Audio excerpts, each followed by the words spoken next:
میں سن 2000 تک 2002 3 4 تک غالباً اسلام آباد میں ملاقاتیں کرتا تھا لوگوں سے. وقت مقرر تھا، جگہ بھی تھی. ایک صاحب ہر دفعہ آتے تھے، مریض آنے کا نہیں ہے، وہ ICU میں اور گزشتہ 2.5 پونے 3 سال سے کومے میں ہے، بے ہوش ہے، نہیں آ سکتا، آپ دیکھ لیں. میں گیا تو مریض کو دیکھا تو بالکل بے ہوش پڑا ہوا ہے. بہت بڑے اپنے شعبے کے بڑے تھے وہ شخص، ملک بھر کے بڑے لوگوں میں ان کا شمار ہوتا تھا. میں نے دیکھا نا، اسے کہنے لگے، کوئی کہتا ہے جادو ہے، کوئی کہتا ہے مرض ہے. 2.5 سال سے خاتون پڑی ہے، اس کو ہوش نہیں آیا، نہ زندہ ہوتی ہے نہ مرتی ہے. اللہ کی طرف سے میرے دل میں کچھ اللہ نے چھوٹا موٹا جو اپنے علم میں سے علم کا ذرہ عطا کیا ہے، اللہ کے پاس تو علم کے خزانے ہیں.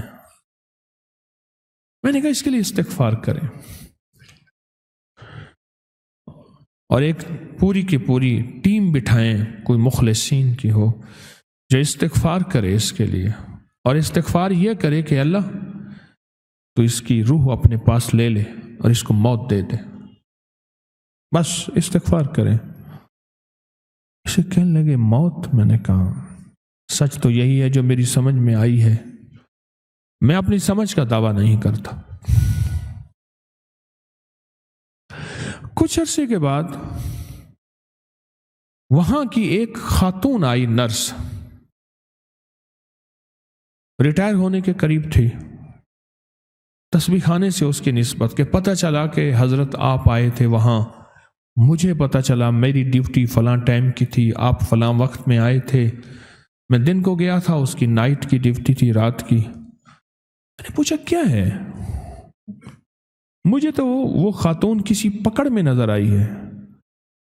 مجھے کہنے لگی حضرت ہم بول نہیں سکتے، بڑے لوگ ہیں. اس کی ایک ملازمہ اور اس کی ملازمہ کا بچہ تھا، گھر میں کام کرتی تھی. اس کے بچے نے اٹھا کے کوئی چیز کھا لی جو اس کے دسترخوان پہ پڑی تھی. اس کو غصہ آیا، اندر گئی تو وہ چمٹا جس سے روٹیاں الٹ پلٹ کرتے ہیں گرم، وہ چمٹا اٹھا کے ملازمہ کے بچے کی زبان اسے کھینچی. اس کی زبان جل گئی، بیچارہ چیختا رہا. ماں اسے لے گئی، معافیاں مانگتی رہی ماں. بس کچھ ہی عرصے کے بعد اس کے سر میں درد ہوا، اور سر میں درد کے بعد بے ہوش ہو گئی اور آج تک ہوش میں نہیں آئی. اللہ کے نبی علیہ السلام میرے کملی والے فرماتے ہیں، میں 70 دفعہ صبح اور 70 دفعہ شام استغفار کرتا ہوں. نبی پاک معصوم وہ فرماتے ہیں میں 70 دفعہ صبح، میں 70 دفعہ شام استغفار کرتا ہوں.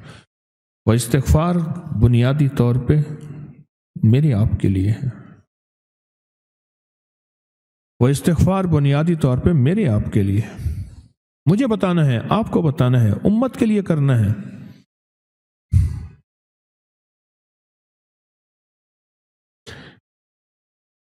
اور اگر استغفار ہماری زندگی سے چلا جائے، نکل جائے، تو زندگی میں واقعات آتے ہیں، مشاہدات آتے ہیں، مشکلات اور پریشانیاں آتی ہیں. توبہ استغفار، توبہ استغفار. اس استغفار کی انسان کو ضرورت ہے، میت کو ضرورت ہے، بچوں کو ضرورت ہے، اولاد کو ضرورت ہے، موجودہ نسلوں کو ضرورت ہے، آنے والی نسلوں کو ضرورت ہے.